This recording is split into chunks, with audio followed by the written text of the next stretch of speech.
మహిళల వన్డే ప్రపంచ కప్ గెలిచిన భారత జట్టుకు అభినందనలతో పాటు రివార్డులు కూడా వెల్లువెత్తుతున్నాయి. ఇప్పటికే బీసీసీఐ 51 కోట్ల భారీ జరిమానా ప్రకటిస్తే జట్టులో ఉన్న తమ రాష్ట్రాల క్రికెటర్లకు వారి ప్రభుత్వాలు కూడా భారీ పురస్కారాలు అందజేస్తున్నాయి.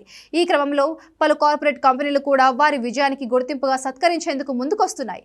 తాజాగా భారత మహిళా క్రికెట్ జట్టుకు టాటా మోటార్స్ ఒక సర్ప్రైజ్ గిఫ్ట్ ను ప్రకటించింది. దేశం గర్వపడే ఈ విజయానికి గుర్తుగా కంపెనీ తమ కొత్త car Tata Sierra top and model ను జట్టులోని ప్రతి ప్లేయర్ కు బహుమతిగా అందజేయనున్నట్లు ప్రకటించింది. ఈ కారు నవంబర్ 25న లాంచ్ కానుండగా త్వరలోనే ఉమెన్స్ టీమ్ కు సన్మాన కార్యక్రమం ఏర్పాటు చేసి అందిస్తామని తెలిపింది. మహారాష్ట్ర ప్రభుత్వం స్మృతి మందన, జెమిమా రోడ్రిగ్స్, రాధా యాదవ్లకు భారీ నగదు పురస్కారాలు ప్రకటించింది. ప్రపంచ కప్ విజయంలో కీలక పాత్ర పోషించినందుకు ఒక్కొక్కరికి 2.25 కోట్లు నజరానాగా ఇవ్వబోతోంది. అలాగే మహిళల జట్టు కోచ్ అమోల్ ముజుందార్ కు 22.5 లక్షల క్యాష్ ప్రైజ్ అందజేయనుంది. ఈ మేరకు మహారాష్ట్ర ప్రభుత్వం తమ కేబినెట్ మీటింగ్ లో భారత జట్టుకు శుభాకాంక్షలు చెబుతూ ఈ నిర్ణయం తీసుకుంది.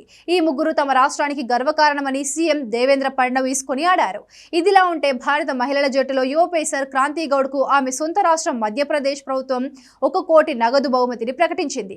క్రాంతి గౌడ్ తమ రాష్ట్రానికే కాకుండా క్రికెట్ నేర్చుకోవాలనుకునే అమ్మాయిలకు ఎంతో స్ఫూర్తిగా నిలిచిందని ప్రశంసించింది. కాగా ప్రపంచ కప్ సెమీస్ కూడా చేరుతుందా అన్న అనుమానాల నుంచి ఫైనల్ కు దూసుకొచ్చిన భారత జట్టు టైటిల్ పోరులో సౌత్ ఆఫ్రికాను చిత్తు చేసింది.